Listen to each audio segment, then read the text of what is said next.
आपल्याकडे आलाय तिकडे? तुमच्या घरी आलाय का कधी देव? सांगा ना, आला असला तर मला सांगा. काही नंतर सांगा वाटल्यास. आमच्याकडे बाबा येऊन गेला, 4 घास खाऊन गेला. नाही, आपल्या दाराची कडी नाही तो कधी वाजवत. तो विदुर काकांची दाराची कडी वाजवतो. तो जनाबाईंच्या घरी जातो. का? जीवापासून शिवापर्यंतचा प्रवास सुरू झाला. पाषाणची देव होईजे. दगडाचं देवत्व कसं सिद्ध झालं? परवा रस्त्याने निघाले होते आणि जात असताना एक मूर्तिकार मूर्ती घडवण्याचं काम चालू होतं. ऐका. आणि उत्तम प्रकारे त्या ओबड असलेल्या टोकेरी दगडाला ठोकून, तासून, कोरून, घासून मूर्ती बनवण्याचं काम चालू होतं.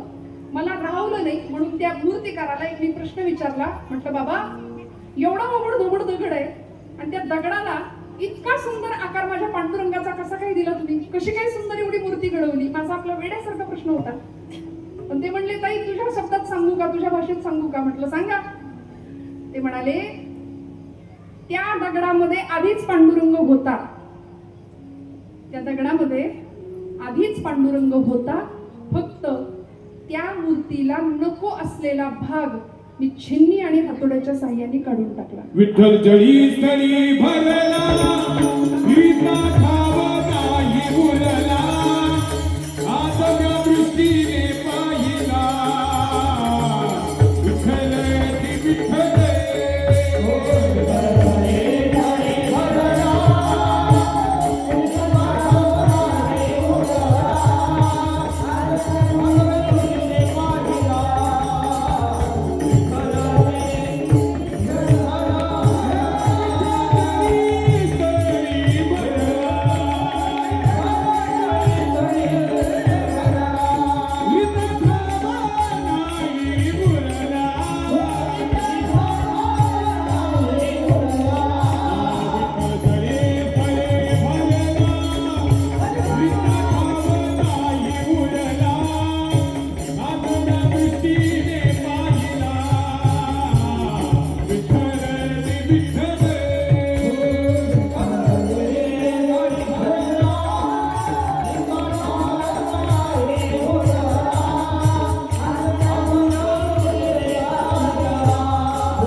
स्वरूप प्रचितीला आलं.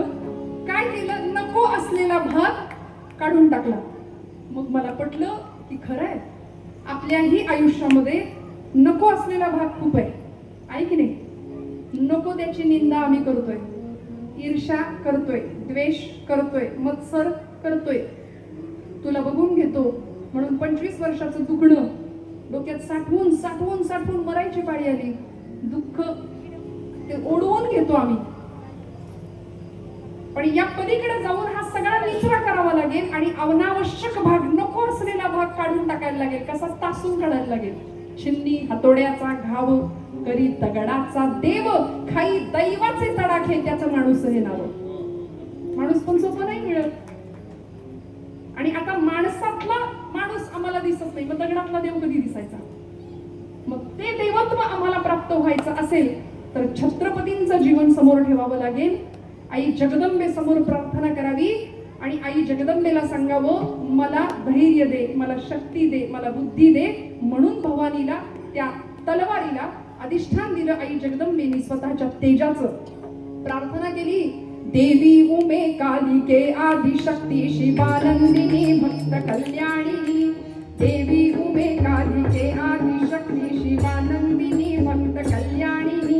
चंडासुर छेदिनी भद्रकालिनी शंभासुर प्राण संहारिणी. दाक्षायणी शैल राजेंद्र कन्ये जगत स्वामिनी राजराजेश्वरी. कुळाची भवानी तुला प्रादी तुहा शिवाजी रणी रे जय स्वामिनी. देवी उमे कालिके आदि. हर हर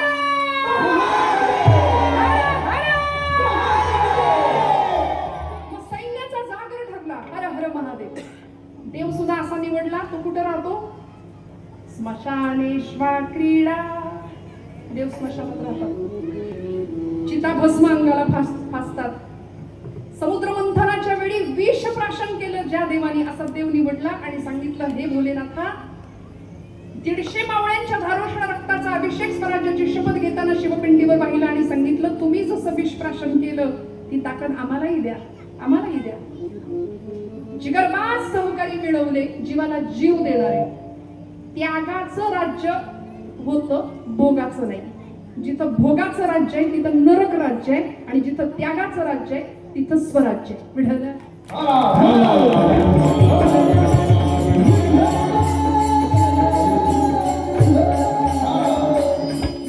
देवत्व भुकाभुकी मिळतं तो. एवढ्या वर्षांनी आपण आज त्यांचे पोवाडे गातो, आपण त्यांचे गुणगान गातो. आपल्या आजोबांचं, आपल्या पणजोबांचं नाव, आपल्या खापर पणजोबांचं नाव आठवतंय का? आठवतं का? नाही, नाही आठवत. पण 750 वर्षापूर्वी ज्ञानोबरायांनी इथं ब्रह्मविद्येचा सुकाळ केला होता, अमृताची चूळ भरली होती. आपण एवढ्या वर्षांनी माऊलींना आठवतो. आपलं हृदय पानं होतं ज्ञानोबरायांचं नाव काढल्यावर.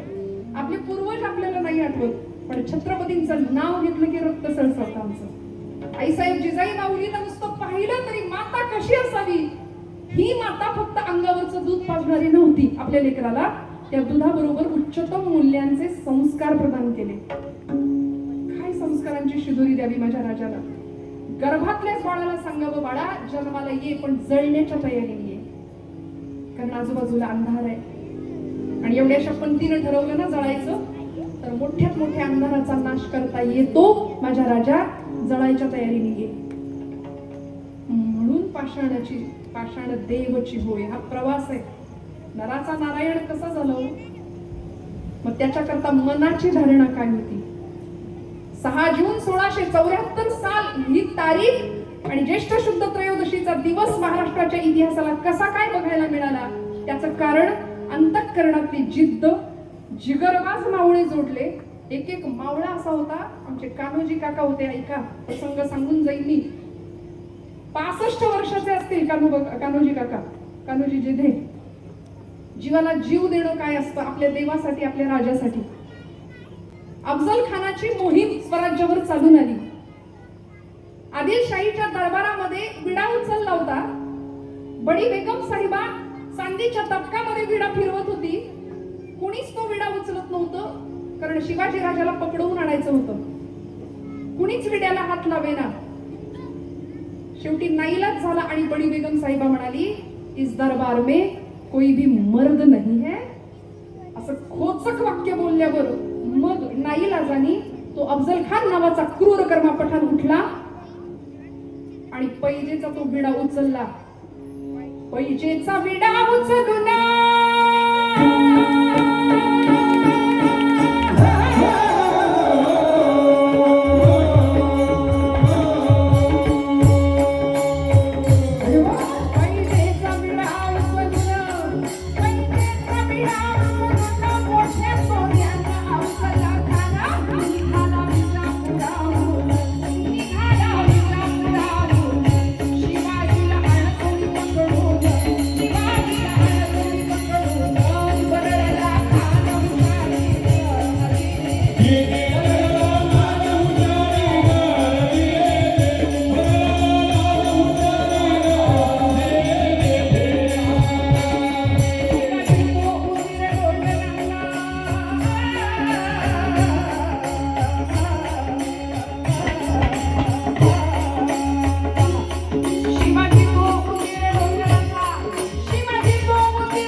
अफजल खान नावाचा तो क्रूर कर्मा पठाण तो पैजेचा विडा उचलतो आणि मैं पकड के लाऊंगा शिवाजी को असं म्हणून 22,000 सैन्य घेऊन प्रतापगडाच्या दिशेने निघाले. सगळी तयारी झाली. सगळं सैन्य तयार झालं. जिजाऊ मातोश्री, आई काय असते, देवत्व फुकट नाही मिळत. जिजाऊ मातोश्रींनी 28 वर्षांचं वय असेल माझ्या राजांचं, आपल्या या उंद्या लेकाकडून एक मृत्यूपत्र करून घेतलं. ऐका काय कठोर व्हावं लागलं असेल. आपल्या आजच्यासारखी आई नव्हती. पोरगं विचारतो, आई काय करू, खेळायला जाऊ का, नको पडशील, धडपडशील. मग आई पोहायला शिकू का, नको बुडशील. मग आई काय करू, टीव्ही बघ, मोबाईल बघ, नाही का. पोरगं जन्माला येण्याआधी सोडा, जन्माला आल्यानंतर अगदी लहान वयापासून त्याच्या हातात ते डबडं द्यावं लागतंय. त्याच्याशिवाय त्याच्या गळ्याखालून घास गिळत नाही. म्हणजे हे घराघरातलं मी कुठं सांगते का सांगा, जेवायला बसण्याच्या आधी, ताट नंतर, पण आधी मोबाईल द्यावा लागतोय, मग ताट, मग तो घास आमचा गिळतोय. ही शोकांती काय. त्यामुळे जिजा मातोश्रींनी किती कठीण परिश्रम करून आपल्या लेकरांना घडवलं असेल बघा. मृत्यूपत्र तयार करून घेतलं. सांगितलं, राजा उद्या या अफजल खानाच्या मोहिमेमध्ये तुमचं काही बरं वाईट झालं तर स्वराज्याची चळवळ थांबता कामा नाहीये. स्वराज्य नाही थांबता कामा, कारण हे राज्य नसे शिवबाचे, हे तुझ्या एकट्याचं राज्य नाही राजा, हे राज्य देवधर्माचे, हे राज्य देश धर्माचे. या मोहिमेत तुम्हाला काही झालं बरं वाईट तर स्वराज्याची मोहीम थांबता कामा नये. म्हणून एका आईनी, एका मातेने मृत्यूपत्रावर सही करून घेतली, राजाची शिक्का करून घेतला. आणि राजे निघाले होते मोहिमेला. समोर आले कान्होजी काका जेधे. 65 वर्षाचं वय होतं. आणि कान्होजी काकांनी राजांच्या हातात एक पत्र दिलं. म्हणाले, राजा अरे अफजल यानं पत्र पाठवलंय मला, बघ ना काय म्हणतोय. राजांनी ते पत्र घेतलं. पत्रातला मजकूर होता, अफजल खान येताना अनेकांना फितूर करत होता आपल्या बाजूला. लोकांना वतनाचे तुकडे वाटून, वतनदारीचा आमिष देऊन आपल्या बाजूला वळतं करून घेत होता राजांच्या विरोधात. कान्होजी काकांना सांगितलं होतं, कान्होजी तुम्ही जुने जाणते सरदार आहात शिवाजी राजांचे, आम्हाला येऊन मिळा, तुम्हाला देशमुखी देऊ, आम्ही वतनदारी देऊ. राजा अरे बघितलंस का, मला निजाप होतोय आणि न याल तर समोर येणाऱ्या परिणामाला तयार राहा. राजा लेखाचा दम पण देतोय. छत्रपती शिवाजी राजे म्हणले, काका तुम्ही जा, माझं काही म्हणणं नाही, काही म्हणणं नाही. आपली बरीच सरदार मंडळी गेली त्यांच्या बाजूला. आपल्याकडे सैन्य साठा कमी आहे, शस्त्र साठा कमी आहे, माझं काही म्हणणं नाही. तुम्ही गेलात तरी चालेल काका. कान्होजी काका वडिलकीच्या वयाचे होते. काकांनी सांगितलं, राजा अरे खंडोजी खोपडे गेला, अजून कुणी गेलं म्हणून काय मी जाईन असं तुला वाटलं व्हय? काका तुमचं वतन जाईल. बुडणाऱ्या जहाजामध्ये आपण होऊन आपलं बोचकं कुणीच आणून ठेवत नाही. माझं जहाज बुडायची वेळ आहे खरं तर आता. आपल्याकडे सैन्य नाही, शस्त्र नाही. तुमची इच्छा असेल तर तुम्ही नक्की त्याला जाऊन मिळा. पण 65 वर्षाच्या कान्होजी काकांनी सांगावं, राजा थांब तुला सांगतो काय ते. धावत गेले. देवासमोरचं पंचपात्र उचललं आणि त्या पात्रातलं पाणी उजव्या हातामध्ये एक तुळशीपत्र घेतलं आणि त्या तुळशीच्या पानावर सोडलं. पाण्यासह तुळशीचं पान राजांच्या पायावर वाहिलं आणि सांगितलं, राजा जहागीर आणि वतन सगळं हित वाहिलंय या पायावर. अरे ते अफजल काय करायचं ते करू दे, सगळं इथं वाहिलंय. मरीन तर या पायासाठी आणि मरीन तर यासाठी, जगीन तर यासाठी. कडकडून मिठी मारली राजांनी, कडकडून. आमचे तानाजी मालुसरे असतील, कान्होजी काका, ही सगळी मंडळी जीवाला जीव देणारी. 75 वर्षाचे शेलार मामा होते. काय वय होतं? 75 वर्ष.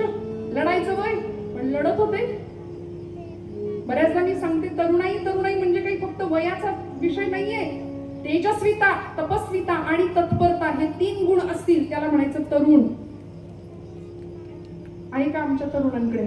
तेजस्विता, तपस्विता आणि तत्परता हे 3 गुण असतील तर त्याला म्हणता येईल तरुण. नाहीतर आमचा तरुण संध्याकाळ झाली की धरून आणावा लागतोय. हे दुर्दैव आहे ना, दुर्दैव आहे. आमच्या लेकी बाळी, आमची देवत्वाकडची वाटचाल कशी होईल? जिजाऊंना आम्ही सावित्रींच्या लेकी आहोत ना, आम्हाला पाहावं लागेल. आज लव जिहादच्या केसेस घडतायत. आम्हाला एकच जिहाद माहिती आहे, लव जिहाद. 17 जिहाद आहेत. लँड जिहाद आहे, लव जिहाद आहे, हलाल जिहाद आहे. आम्ही सावध नाही, आम्ही बेसावध आहे. अन्यायाच्या राक्षसाची सावली आमच्या लेकी बाळींवर कधी येईल आणि मग तेव्हा आम्ही जागे होणार, तेव्हा आम्ही सावध होणार. आम्हाला आतापासून आमच्या लेकींना धर्माचं शिक्षण, वेळ आली तर शस्त्राचं शिक्षण द्यायची गरज आहे. नवरात्र उत्सव आला की फक्त गरबा खेळायचा यापुरतं आमचं धर्म आणि यापुरता आमचा देवदेव नाहीये.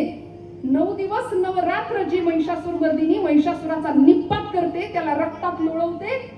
रक्तबीज नावाचा राक्षस ज्यावेळी जन्माला येत होता रक्ताच्या थेंबातून त्यावेळी हीच देवी कौशिकी अवतार धारण करते. काळ्या रंगाची महाकाली म्हणून लळ लळ लळ करणारी तिची ती जीभ रक्त प्राशन सुद्धा करायची तयारी ठेवते. इतका द्रोह किंवा इतका राग किंवा इतकी तयारी करावी लागते.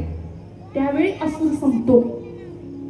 मग मला सांगा, या तयारी करता, हे देवत्व प्राप्त होण्याकरता आम्हाला कुठल्या पद्धतीची तयारी करावी लागेल?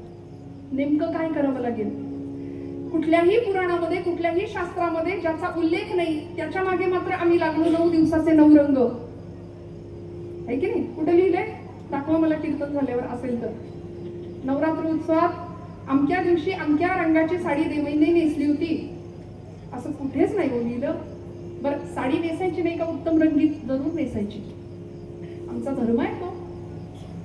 पण याही पलीकडे जाऊन त्याचाच अट्टहास करत बसणं आणि मग बाकी सगळंच विसरून जाणं, हा धर्म नाही किंवा हा देव नाही, हा देव कळणं नाही. देवत्वाकडचा प्रवास जर करायचा असेल तर तुकोबराय सांगतात, जीवनामध्ये कशाची गरज आहे? अभंगाचं दुसरं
गरजेची आहे. आणि म्हणून हे लक्षण तुकोबराय आम्हाला सांगतायत. तयारीती दृढ मन करी साधाया कारण विठोबा रखुमाई.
झाला पाहे तयारीती दृढ मन करी साधाया कारण. बाण शस्त्र साहोनी गोळी शूरा ठाव उंच स्थळी. कधी मिळतं शूरत्व? कधी प्राप्त होतं? सगळं सोसायला लागतं. मला खरं सांगू, आपल्या गावामध्ये सुद्धा अशी अनेक मंडळी असतील, आपल्या काळजाच्या तुकड्याला, आपण ज्याला जन्म दिलाय अशा लेकराला सीमेवर पाठवण्याला सुद्धा किंवा अशा आई बापांचं सुद्धा काळीज वाघाचं असावं लागतं बरं का. बाण शस्त्र साहोनी गोळी. कुठल्या क्षणी शत्रूची गोळी छाताड भेदून जाईल, कुठल्या क्षणी तिरंग्यात लपेटून येऊन घरात यावं लागेल, याची कल्पना नसते, पण तरी सुद्धा प्राण तळ हातावर घेऊन सीमेवर लढणारे आमचे जवान, स्वराज्यासाठी एक एक मावळा जीव तळ हातावर घेऊन लढत होता आणि त्याचा परिणाम असा झाला, शूरा ठाव उंच स्थळी, अशा शूरतेचं वर्णन तुकोबराय करतात. भ्याडपणा संतांना मान्य नव्हता. भक्ती आम्हाला निर्भय बनवते, भक्ती निर्भय बनवते. आम्ही सध्या इतके घाबरलेले आहे ना, सध्या अशा परिस्थितीत आहे, बोलू की नको, बोलू की नको, बोलू. आमचं ठरलेलं असतं, राग येईल असं बोलायचं नाही आणि बोलल्याशिवाय राहायचं नाही. त्या गादीवर बोललं पाहिजे ना, योग्य वेळ आली तर बोललं पाहिजे. नको त्यांचे आवाज वाढतायत. जर आम्ही योग्य वेळी बोललो नाही, आमच्या देवधर्माविषयी अभिमान व्यक्त केला नाही, आमच्या लेकरांना धर्माचं शिक्षण योग्य वेळी दिलं नाही, परिणाम घातक होण्याची जास्त शक्यता आहे. आपण आजूबाजूला पाहतोय, अन्याय अत्याचाराने कळस गाठलाय. पाशवी वृत्ती, माणसं जनावरासारखी वागताना समाजामध्ये आपण पाहतोय. घराच्या बाहेर सकाळी पडलेली आमची तरुण मुलगी संध्याकाळी घरी येईपर्यंत आईच्या काळजाला चैन नसतं, काळजाचा ठोका चुकलेला असतो. का? समाज सुरक्षित नाही याची खंत आहे आम्हाला. का? ज्या छत्रपतींच्या स्वराज्यामध्ये रयतेच्या भाजीच्या देठाला सुद्धा स्पर्श लागता कामा नये, ही जाणीव किंवा ही सूचना राजांनी सैन्याला दिली होती. या स्वराज्यातल्या लेखी बाळींच्या कपाळावरचं कुंकू सुरक्षित राहील, या स्वराज्यातल्या लेखी बाळींची अब्रू सुरक्षित राहील, त्यांचं शील सुरक्षित राहील, हा प्रण होता स्वराज्याचा. आणि म्हणून राजांच्या स्वराज्यामध्ये न्याय व्यवस्था सुद्धा अशी होती, खटला गुन्हा सकाळी कळला रांझाच्या पाटलाचा, दुपारी खटला चालला आणि संध्याकाळी न्याय देऊन राजे रिकामे झाले होते. आज आपल्या पुण्याजवळ त्याच भोर तालुक्यामध्ये घटना घडतीये, पण दुर्दैव आहे आमचं, नराधमांना पोलीस सिक्युरिटी आहे, नाही का? असा पाशवी अत्याचार करणाऱ्याला पोलीस सिक्युरिटी आहे, पोलीस बंदोबस्त आहे. आमच्यासारखी सामान्य जनता कायम भीतीच्या भोवऱ्यात आहे, कायम भीतीच्या एका सावटाखाली आहे. का? आमच्या लेकी बाळींना सुरक्षेचं कवच नाही. मग तुम्हाला खरं सांगू, आम्हाला जिजाईकडे पाहावं लागेल. त्या जिजाऊ मातोश्रींनी पदर खोचला आणि प्रसंगी तलवार हातात घेण्याचं सामर्थ्य दाखवलं होतं. भारतीय स्वातंत्र्य यज्ञामध्ये ज्या एका महिलेने स्वतःच्या देहाची सुगंधित पुष्पाची आहुती टाकली, अशी झाशीची रणचंडी राणी लक्ष्मीबाई. भल्या भल्या पुरुष संस्थानिकांनी इंग्रजांसमोर माना तुकवल्या होत्या, पण ही झाशीची रणचंडी होऊन अशी इंग्रजांसमोर उभी होती. शेवटी सांगितलं, माझ्या देहाला इंग्रजांचा हात लागता कामा नये. शेवटच्या क्षणाला 500ची फौज चालून आली होती, दोन्ही हातामध्ये समशेरी होत्या, पाठीमागं ते लेकरू बांधलं होतं 5 वर्षाचं दामोदर नावाचं. आपण पुण्यात आला, आम्ही पुण्याची मंडळी, पुणेकरांची खासियत नाही सांगायची तर मग काय सांगायचं, म्हणून तर माऊली म्हणली पुण्याची गणना कोण करी. तुम्ही जागे आहे ना? 9:30 वाजले, आता काय मला पुण्याची नाही, काय म्हणले, पुण्याची गणना कोण करी. बालगंधर्व रंगमंदिरासमोर झाशीच्या राणीचा पुतळा आहे पुण्यामध्ये. आचार्य अत्रे म्हणायचे, ज्या स्त्रीनी पुरुषांनी कसं सजावं किंवा पुरुषांनी स्त्री म्हणून पात्र रंगवताना, नारायण श्रीपाद राजहंस नावाचे कवी कलाकार होऊन गेले, बालगंधर्व त्यांचं नाव. पूर्वीच्या काळामध्ये स्त्रियांना नाट्य करता येत नव्हतं, बाहेर येता येण्याची परवानगी नव्हती, त्यावेळी पुरुष मंडळी स्त्री पात्र करायची नाटकामध्ये. ते बालगंधर्व म्हणजे स्त्रियांनी कसं असावं हे शिकवणारे बालगंधर्व, आणि स्त्रीनी कसा पराक्रम करावा, कशी तलवार हातात घ्यावी, कसा शत्रूचा मुंडकं उडवावं, धडापासून वेगळं करावं हे शिकवणारी राणी. दोघेही समोरासमोर आहे, याला म्हणायचं पुणेकर, नाही का? त्यामुळे इतकं ऐश्वर्य आहे या भूमीचं मंडळी, की इंग्रजांनी सुद्धा माना तुकवल्या. शेवटच्या क्षणाला इंग्रजांच्या बंदुकीची गोळी कवटीचा उजवा भाग उडवून जाते, उजवा डोळा बाहेर येतो, तसाच खोबणीमध्ये सरकवून ज्यांनी पाठीमागून वार केला त्या एका इंग्रजाला ती राणी संपवते. अशी महिषासूर मर्दिनी जणू रणचंडीचा आवेश घेऊन. मला सांगा, का कोण वाकड्या नजरेने पाहिलं आपल्याकडे? आमच्या लेकी बाळी जर सुरक्षित राहायच्या असतील तर आम्हाला सक्षम व्हायला लागेल, आम्हाला सावध राहायला लागेल. इथे माझी तरुण भावंड आहेत, आपण छत्रपतींचं नाव घेतो, ज्या राजांच्या छत्राखाली आपण वावरतो त्या स्वराज्यामध्ये राजांचा नियम होता या देशातल्या लेकी बाळींना संरक्षण देणं हे आपलं काम आहे. मग आजूबाजूला जर अशी घटना एखादी घडत असेल तर राजांचा मावळा म्हणून आपण समोर येणं गरजेचं आहे. तर आपण शिवाजी राजांचे अंश आहोत, आपण शिवाजी राजांचे भक्त आहोत असं म्हणायला लागेल. सिंहासन उगाच नाही उभं राहिलं, अनेक वर्षांची गुलामी संपली आणि मग अरुणोदय झाला. काय झालं? शतकाच्या इको द्या थोडं. यज्ञातून उठली एक केशरी ज्वाला, 10 दिशांच्या हृदयामधुनी अरुणोदय झाला. अरुणोदय झाला, अरुणोदय झाला. एका पाकळीवर पावलं ठेवत राजे सिंहासनाच्या दिशेने चढत होते. प्रत्येक पाकळीमध्ये, पावन खिंडीमध्ये, घोड खिंडीमध्ये प्राणांची बाजी लावलेले बाजी प्रभू दिसत होते. एखाद्या पाकळीमध्ये शहाजी राजे दिसायचे.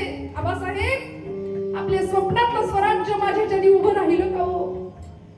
एखाद्या पाकळीमध्ये तानाजी मालुसरे दिसायचे. गड आला पण सिंह गेला हा इतिहास घडवणारा. तान्या, अरे तुम्ही स्वतःच्या प्राणांची आहुती दिली म्हणून हे सिंहासन आज मी पाहतोय. 32 मण सोन्याचं सिंहासन रायगडाच्या भूमीवर उभं राहिलं. शिवप्रभूंची नजर फिरे उठे मुलुख सारा, दिशा दिशा भेदीत चालल्या खडकांच्या धारा. हे तुफान स्वातंत्र्याचे, हे उधाण अभिमानाचे, हे मादळ उग्रविजांचे, काळोखाचे दंड कोसळती चिराचिरा ढळला. 10 दिशांच्या हृदयामधुनी अरुणोदय झाला. अरुणोदय झाला. ज्येष्ठ शुद्ध त्रयोदशीचा दिवस. सप्त नद्यांचा, सप्त समुद्रांचं जल माझ्या राजाच्या डोक्यावर अभिषिक्त झालं. गंगा सिंधू यमुना गोदा कलशातून आल्या. शिवरायाला स्नान घालूनी धन्य धन्य झाल्या. धीमी पाऊले ताकीत येता रुद्राचा अवतार. अधीर हृदयातूनी उमटला हर्षे जय जयकार. प्रौढ प्रताप पुरंदर सिंहासनाधीश्वर, क्षत्रिय कुलावतंस, मुघल दल संहारक, महाराष्ट्र भूषण छत्रपती श्री शिवाजी महाराज. छत्रपतींचा जय हो, श्री जगदंबेचा जय हो, या भारतभूमीचा जय हो. जय जयकारातूनी उमटल्या शतकाच्या धारा. 10 दिशांच्या हृदयामधुनी अरुणोदय झाला. अरुणोदय झाला. अरुणोदय झाला. हर हर ज्ञानेश्वर माऊली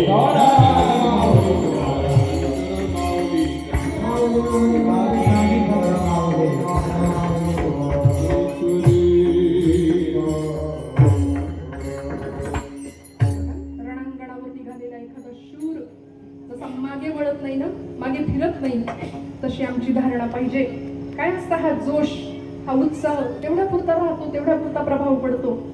पण आम्ही राजांचं नाव, आमचा धर्म, आमची संस्कृती जपणं, येथ वडील जे जे करीती तया नाम धर्म ठेविती न्याय न्यायानी, आमचं काम आहे त्याचं रक्षण करणं. वडील जर रोज महादेवाला अभिषेक अर्पण करत असतील, बेलपत्र वाहत असतील, तर मुलगा तेच करणार आहे, सांगावं नाही लागणार. आई जर रोज नित्य नैमित्तिक कर्म पाठेपर्वचे रोज म्हणत असेल, तर मुलीला सांगावं नाही लागत, ती आपोआप करते. वडील जर रोज पानपट्टीवर जात असतील, सांगावं नाही लागत, आपोआप क्रिया घडतात ना. आणि अनुकरणासारखं विकारी सौंदर्य या जगात कुठलंच नाही, असं एक वाक्य आहे. माणसं अनुकरण करतात, आमची लेकरं अनुकरण करतात. आम्हाला फार विचार करावा लागेल, सावध राहावं लागेल. आपल्यावर खूप मोठी जबाबदारी आहे मंडळी. कीर्तनाची वेळ संपून गेलेली आहे, पण आपण एवढ्या संख्येने, आत्ताही मला माहिती आहे मी 12 वाजवली तरी आपण बसाल कदाचित, पण मी अजिबात वाजवणार नाही. नाहीतर तुम्ही मला म्हणाल कीर्तनाचे 12 वाजवले, असं नाही. अत्यंत आनंदाने, उत्साहाने आपण राजांच्यावरच्या प्रेमापोटी ही सगळी धारकरी, माझी भावंड मंडळी, गुरुजींवर प्रेम करणारी, त्यांचा त्याग, त्यांचा संघर्ष महाराष्ट्राला माहिती आहे मंडळी.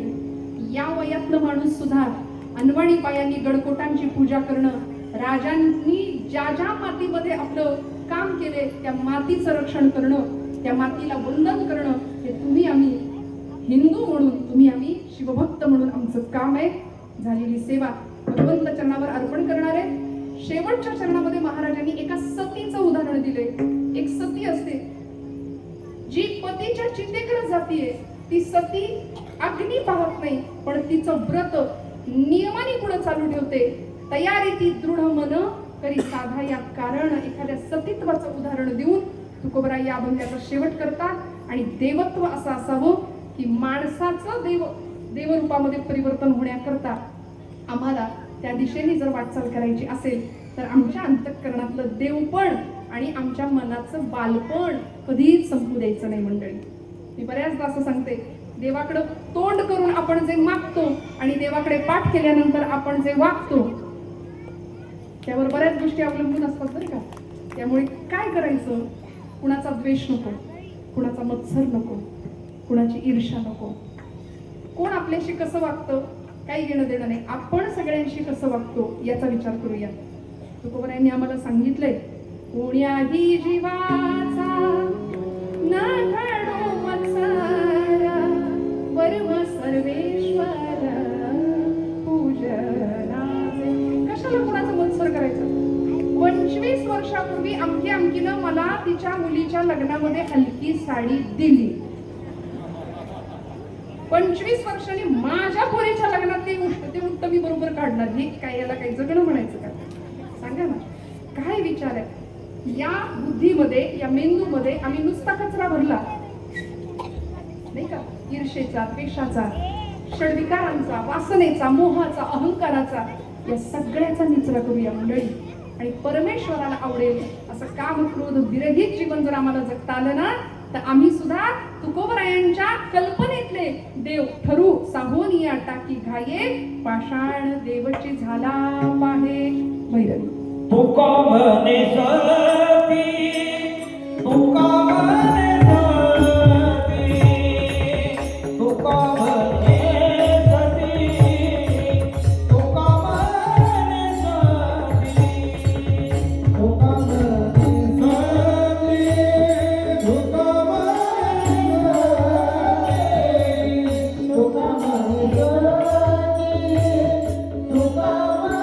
सती, तुका जारी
करी सदाया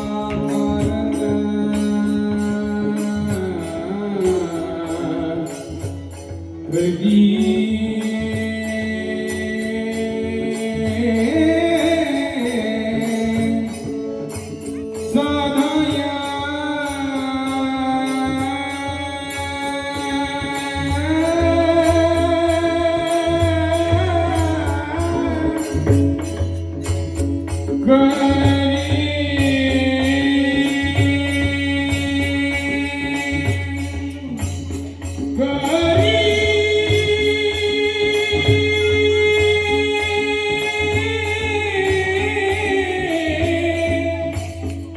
सदाया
दृढ मन करी साधाया कारण.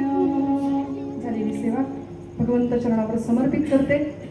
संयोजकांनी आपल्या सगळ्यांच्या दर्शनाचा योग माझ्या वाट्याला आणून दिला. गेल्या 3 वर्षापासून संपर्क होतोय, पण तरी सुद्धा आज आले देवाजीच्या मनात येते कोणाचेच आले ना असं म्हणून आपल्या सगळ्यांचं दर्शन मला आज मिळणार होतं असं समजूया. आणि महाराजांच्या या राज्याभिषेकाच्या सोहळ्याचा एक सुंदर असं ही सेवा मला प्रामाणिकपणे करता आली. तुमच्या सगळ्यांच्या हृदयस्थ भगवंताला वंदन करते. सचिन भाऊ, आपण दिलेल्या वेळेच्या पुढं बरंच माझं घड्याळ गेले, त्यामुळे मला क्षमा करा, पण आपण तरी सुद्धा एवढा वेळ बसला. मनापासून सगळ्यांना धन्यवाद देते. वेडे वाकुडे गाईन परी तुझाच म्हणविने या न्यायाने झालेली सेवा भगवंत चरणावर समर्पित करते. हात उंच करून एकदा खणखणीत टाळी वाजवायची, भजन करायचं, सेवेला विराम. तुकाराम तुकाराम तुकाराम.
गोविंदाची वाढली बाळा पुढाने रुग्णावाने ते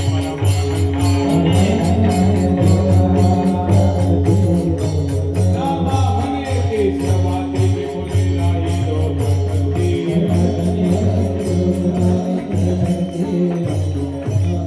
आरती करा महावल्लभी जाती आरती करा आलोकले ज्ञान जगे अवतार पांडुरंग नाव ठेवले ज्ञानी आरती करा महावल्लभी जाती आरती करा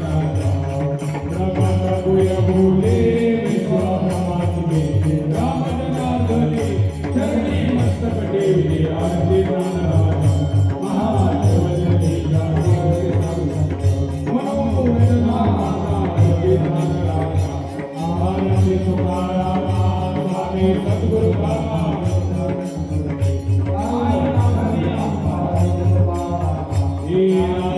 सागरात पांचान तारिले पैसे गोपाते नामकर केले आरती तुकाराम स्वामी सद्गुरु नामा सच्चिदानंद करते माया कमे आत्मा आरती तुकाराम कविता कोने से ब्रह्मासी आले मनने राम चरणी मस्तक ठेवले आरती तुकाराम स्वामी सद्गुरु नामा सच्चिदानंद करते माया कमे आत्मा आरती तुकाराम